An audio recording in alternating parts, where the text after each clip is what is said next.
নমস্কার, সাত কথাতে আপনাদের সবাইকে স্বাগত। আজকে গরমের উপযোগী একদম সিম্পল কম মশলার একটি রেসিপি আপনাদের সাথে শেয়ার করব। তার জন্য গ্যাস জ্বালিয়ে একটি কড়াই বসিয়ে দিলাম, আর কড়াইয়ের মধ্যে দিয়ে দিচ্ছি বেশ খানিকটা জল।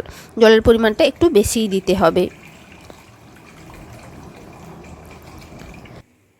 জলটা বেশ গরম হয়ে গেছে। এবার কিছুটা কুমড়ো ডাঁটা আর কুমড়ো শাক, মানে বেশ কয়েকটা কুমড়ো পাতা এভাবে লম্বা করে কেটে বেশ কয়েকবার ভালো করে ধুয়ে নিয়েছি, যাতে বালি ফালি না থাকে।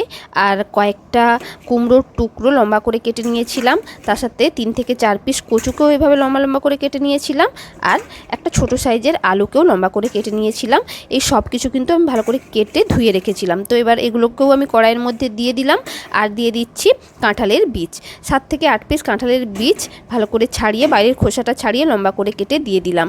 এবার সব কিছুর পরিমাণে দিয়ে দিচ্ছি লবণ। এমনভাবে লবণটা দিতে হবে যেন পরিমাণটা একদম সঠিক হয়, মানে যতগুলো সবজি আছে তার পরিমাণে হয়। এবার ভালো করে নাড়াচাড়া করে ঢাকনা দিয়ে লো টু মিডিয়াম ফ্লেমে কিছুক্ষণ রান্না করে নিচ্ছি। প্রায় 4 থেকে 5 মিনিট ধরে সবজিগুলোকে সেদ্ধ করে নিয়েছি। এবার ঢাকনা খুলে সবজিগুলোকে একটু ভালো করে নাড়াচাড়া করে দিচ্ছি, যাতে সব দিক থেকে সবজিগুলো সেদ্ধ হয়ে যায়। চলুন, জাস্ট হালকা করে একবার নেড়ে দিলাম। এবার ঢাকনা দিয়ে আরও 4 থেকে 5 মিনিট লো টু মিডিয়াম ফ্লেমে সেদ্ধ করে নিচ্ছি। আরও প্রায় 5 মিনিট মতো হয়ে গেছে। দেখুন, আমি আপনাদেরকে একবার দেখিয়ে দিচ্ছি। এই যে কুমড়োটা আমি দেখুন এই যে সেদ্ধ হয়ে গেছে, খুন্তি দিয়ে দেখিয়ে দিলাম, একদম ভালোভাবে সেদ্ধ হয়ে গেছে। এবার 2টো কাঁচা লঙ্কা এর মধ্যে দিয়ে দিচ্ছি, আর কাঁচা লঙ্কা দুটো দেওয়ার পর ঢাকনা খুলে এই 2 থেকে 3 মিনিট সবজিগুলোকে ফুটিয়ে নিচ্ছি। প্রায় 3 মিনিট হয়ে গেছে। এবার খুন্তি দিয়ে আমি এই সমস্ত সবজিগুলোকে প্রথমে ভেঙে দিচ্ছি, তারপর একদম ঘেঁটে নেব। আপনারা চাইলে খুন্তি ছাড়াও অন্য কিছু সাহায্যেও এভাবে ঘেঁটে নিতে পারেন সবজিগুলোকে। দেখুন, আমি ঘেঁটে নিয়েছি।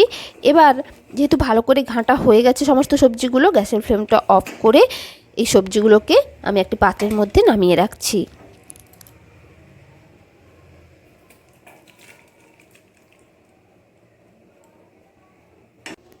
আবারও গ্যাস জ্বালিয়ে কড়াইটাকে ভালো করে ধুয়ে গ্যাসের উপর কড়াইটা চাপিয়ে দিয়েছি।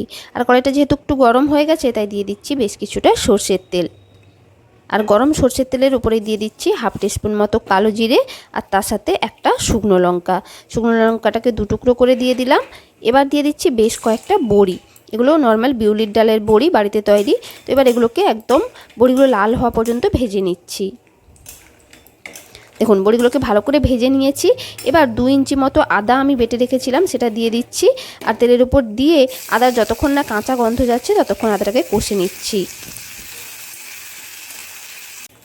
আদার কাঁচা গন্ধ চলে গেছে, আর আদাটা ভালো করে কষানোও হয়ে গেছে। এবার যে সবজিগুলো আমি সেদ্ধ করে রেখেছিলাম সেগুলো এই মশলার উপর ঢেলে দিচ্ছি। এই রান্নাতে কিন্তু কোনোভাবেই হলুদ ব্যবহার হবে না, আমি অ্যাটলিস্ট করিনি, আপনারা চাইলে অল্প বিস্তর করতে পারেন। এবার ভালো করে নাড়াচাড়া করে এটাকে লো টু মিডিয়াম ফ্লেমে 3 থেকে 4 মিনিট রান্না করে নিচ্ছি। প্রায় 4 মিনিট হয়ে গেছে, আর গ্রেভিটা দেখুন একদম গাঢ় হয়ে গেছে, আর সমস্ত সবজিগুলো একদম ভালোভাবে সেদ্ধ হয়ে গেছে, এমনকি কুমড়ো ডাঁটাও। তো এবার আমি গ্যাসের ফ্লেমটা অফ করে এটিকে একটি পাত্রের মধ্যে নামিয়ে নিচ্ছি। চলুন, নামিয়ে নিয়েছি।